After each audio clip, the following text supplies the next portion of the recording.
弟兄姊妹平安，今天是2024年7月4号。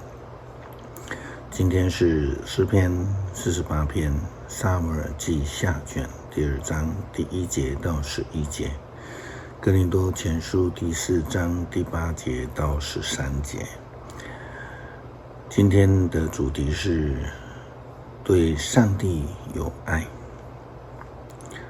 昨天的经文我们谈到了以色列人在战争上面战败，也提到了扫罗王与3个儿子的死。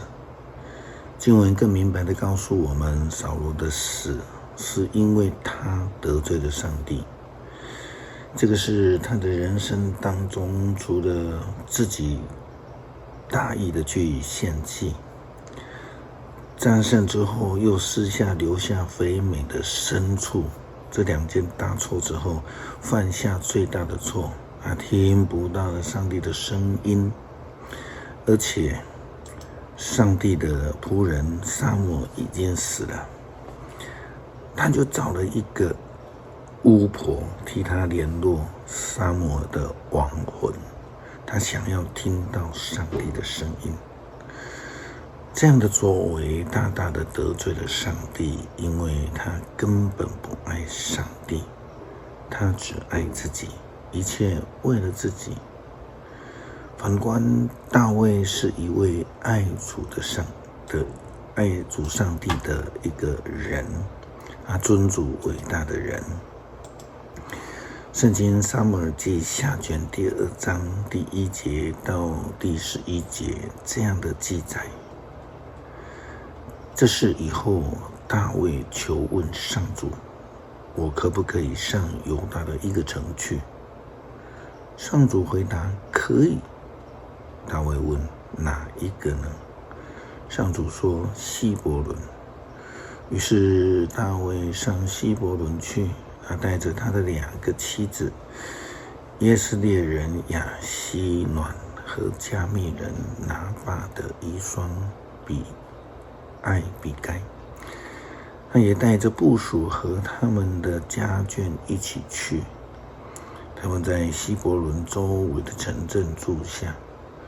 犹大就到希伯伦来，膏立大卫做犹大的王。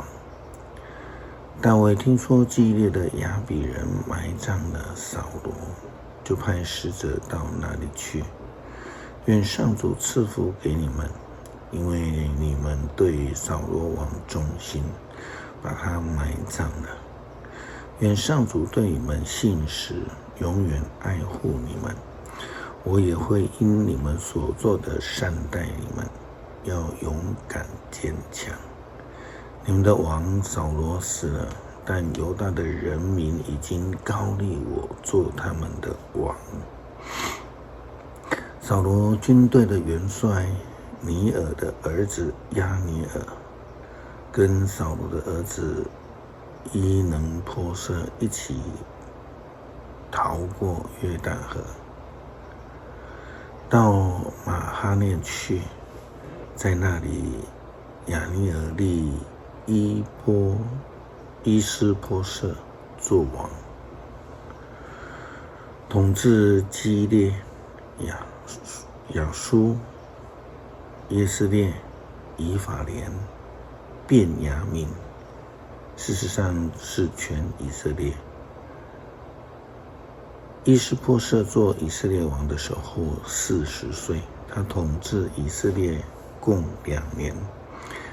但是犹大支族都忠于大卫，大卫在希伯伦治理犹大共7年半。蒙呼召的人必须要愿意尽心尽力尽意爱主你的上帝。我们看到的大卫，他因为爱主尊主，还听得到上帝的声音；而扫罗因为违逆上帝，他就听不到上帝的声音。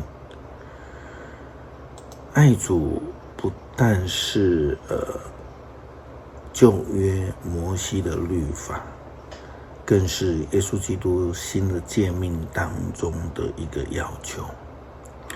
那基督徒如何展现对上帝的爱呢？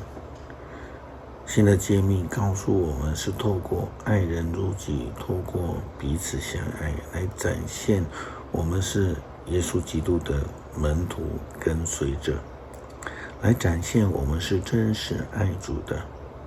这正是保罗提醒哥林多教会基督徒的事情。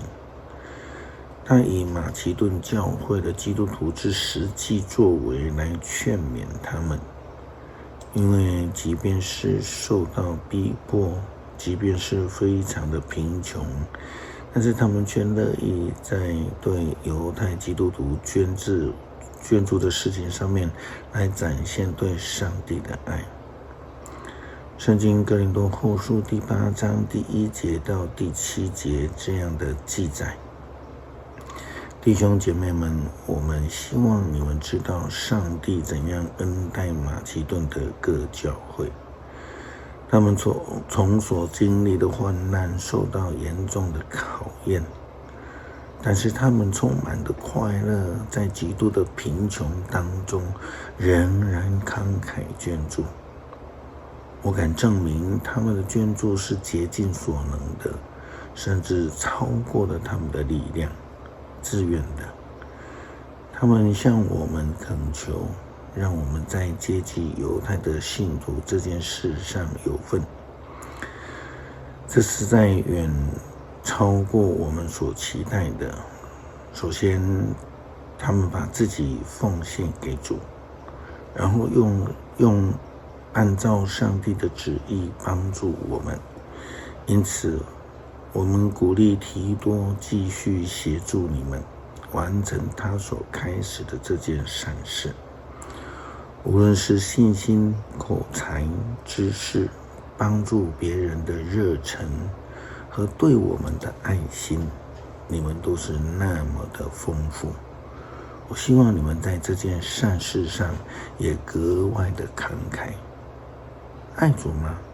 就必须以实际的行动来展现。马其顿教会基督徒做到了，而哥林多教会的基督徒仍在被提醒努力学习当中。诗篇48篇，西安上帝的城。我在我们上帝的城里，在他的圣山上，上主至大，应该大受颂赞。上帝的西安山高耸壮丽，大君王的城使万民欢欣。上帝的城的堡垒中，他显示自己是安全的避难所。诸王结伙前来攻打西安山，他们一看见这城便惊惶失措，他们慌慌张张地逃跑。在那里，他们被恐惧抓住，像临盆的妇人那么的难过，像被东风击破的大船。我们曾听见上帝的作为，如今在上主万军统帅我们上帝的城里，我们亲眼看见了他要永远保守这城。上帝啊，在你的圣殿里，我们默念你的永恒的爱。普世的人都颂赞你，你的名传遍天下，你用正义统治。愿西安欢喜，愿犹大的城邑快乐，因为你的审判公正。你要绕着西安山走，数一数它的城楼，你们要查看它的城墙堡垒，好向后代述说，这位上帝永永远远是我们的上帝，他世世代代要带领我们。基督徒的人生目标是爱上帝。耶稣基督提醒我们要爱人如己，以此彼此相爱，来展现我们是对上帝有爱的。